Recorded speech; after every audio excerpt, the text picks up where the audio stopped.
আসসালামু আলাইকুম। এসটিএমএল বাংলা চ্যানেলের পক্ষ থেকে ওয়েব ডিজাইন বাংলা ভিডিও টিউটোরিয়ালের দ্বিতীয় পর্বে আপনাদের সকলকে জানাচ্ছি স্বাগতম। আমি জাকির। গত পর্বে ভিউয়ার্স আমরা শিখেছিলাম যে কিভাবে কোডিং লিখতে হয় এসটিএমএল হেড ও বডি। সো আজকের আমরা এই পর্বে শিখব যে এই বডি এলিমেন্টের মধ্যে আমরা কিভাবে কোনো কিছু লেখা লিখতে পারি হেড ও হেডিং ও প্যারাগ্রাফের মাধ্যমে। সো আজকে আমরা ফার্স্ট হেডিং শিখব। সো আমরা যদি হেডিং শিখি তাহলে কিন্তু আমরা যে ট্যাগগুলো শিখব সেটা ডাবল ট্যাগ। সো H1 এটা হচ্ছে আমাদের হেডিং নাম্বার 1। এই হেডিং 1 হচ্ছে ভিউয়ার্স এটা ডাবল ট্যাগ। সো এটা একটি এভাবে লিখতে হয় এবং এর মাঝে যদি ভিউয়ার্স আমরা লিখি মাই নেম ইজ জাকির।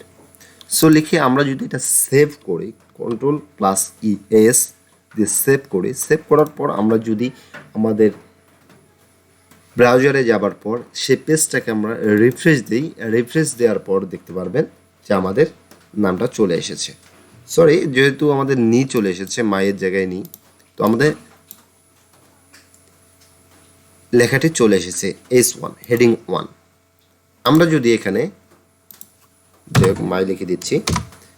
এখন ভিউয়ার্স আমরা এখানে শিখব হেডিং 2 S2। তো আমরা বলে নিচ্ছি, আপনারা কিন্তু আমি এভাবে লিখছি জন্য যে আপনারা ঠিক এভাবে লিখবেন তাহলে কিন্তু ভিউয়ার্স হবে না, আপনারা কিন্তু এভাবে লিখতে পারবেন না। সো আপনারা দেখে দেখে লিখবেন যে আপনারা ফার্স্ট অফ অল যে কাজটি করবেন তা হচ্ছে লেফট অ্যাঙ্গেল ব্র্যাকেট প্লাস তারপর হচ্ছে এইচ, তারপর 3, আবার রাইট অ্যাঙ্গেল ব্র্যাকেট, তারপর আবার যদি এটা ইন্ডিং যেটা রয়েছে সেটা হচ্ছে লেফট অ্যাঙ্গেল ব্র্যাকেট স্ল্যাশ দেবেন, তারপর H3 দেওয়ার পর ব্র্যাকেট দিয়ে এটা ক্লোজ করে দেবেন। আপনারা এভাবে লিখবেন, ঠিক আছে? সো আমি আপনাদের একটু তাড়াতাড়ি দেখানোর সুবিধার্থে, একটু ফাস্ট দেখানোর সুবিধার্থে একটু তাড়াতাড়ি করতেছি জন্য আপনারা ধৈর্য হারাবেন না। তো আমরা এটার মাঝে যদি লিখি মাই নেম ইজ সালাম, ঠিক আছে? H2-তে আমরা লিখলাম এবং H3-তে আমরা লিখব মাই নেম ইজ কালাম। আমরা H4 নেব, এর মাঝে লিখব মাই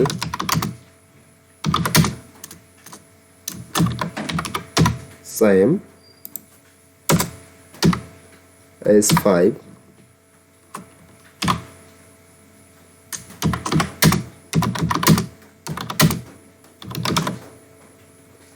is Shara.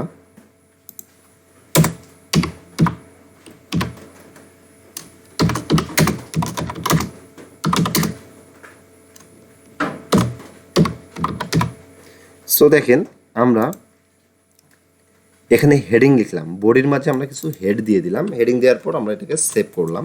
সেভ করার পর আমরা যদি এটা ব্রাউজারে গিয়ে পেজটা রিফ্রেশ করি তাহলে আমরা দেখতে পাচ্ছি যে আমাদের হেডিং 1-এ চলে এসেছে my name is Zakir, heading 2-তে সালাম, হেডিং 3-তে কালাম, তারপর ভিউয়ার্স বাকিগুলো দেখতে পাচ্ছেন।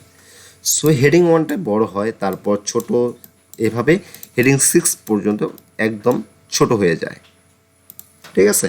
তো দেখতে পাচ্ছেন। এবং আমরা যদি এগুলো কিন্তু মনে রাখতে হবে আপনাদের। এটা ফার্স্ট আপনাদেরকে স্টার্টিং যে ট্যাগ এবং এন্ডিং ট্যাগ এটা মনে রাখবেন, যেটা একটি ডাবল ট্যাগ।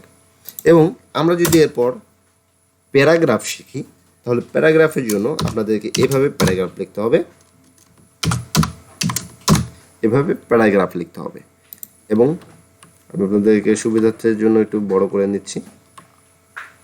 প্যারাগ্রাফ লেখার পর এখানে পি দেওয়ার পর আপনাদেরকে এখানে যে কোনো একটি নাম লিখবেন। দিস ইজ মাই ফার্স্ট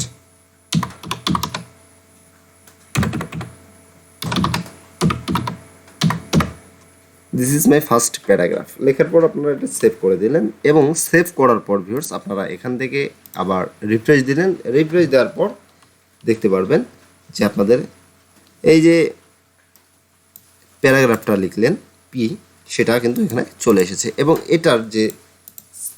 এটার যে সাইজটা দেখাচ্ছে তা হচ্ছে কিন্তু একটু মানে লেখাগুলো বোল্ড নয়। যেরকম এখানে আপনারা দেখতে পেরেছেন যে H1 বা হেডিংয়ের মধ্যে যে লেখাগুলো বোল্ড আকারে চলে এসেছে এবং লেখাগুলো মোটা দেখাচ্ছে, আর প্যারাগ্রাফে লেখাগুলো স্মুথলি একটু চিকন দেখাচ্ছে বা ছোট ছোট দেখাচ্ছে। তো হেডিং ও প্যারাগ্রাফের মাঝে এখানেই হচ্ছে তফাৎ। তো আপনারা অবশ্যই কিন্তু এই যে জিনিসগুলো দেখলেন যে হেডিং প্লাস প্যারাগ্রাফ এ দুটো মাথায় রাখবেন এবং এ দুটো আপনারা আয়ত্তে রাখার চেষ্টা করবেন। আপনারা যারা অন্তত এতটুকু জায়গা মাথায় রাখতে পেরেছেন বা মাথায় রাখবেন, আমি বলছি যে আপনারা নিজেরা অলরেডি একজন কোডিং লেখা শুরু করে দিয়ে কোডার হয়ে গেছেন। তো আজকের টিউটোরিয়ালটি এই পর্যন্তই। নেক্সট পর্বে আমরা অন্য কিছু শেখার চেষ্টা করব। ততক্ষণ পর্যন্ত ভালো থাকবেন, সুস্থ থাকবেন। আর হ্যাঁ, ভিডিওটি অবশ্যই আপনার বন্ধুবান্ধবের মাঝে শেয়ার করে তাদেরকে ওয়েব ডিজাইন শেখার প্রতি আগ্রহ সৃষ্টি করবেন। আসসালামু আলাইকুম।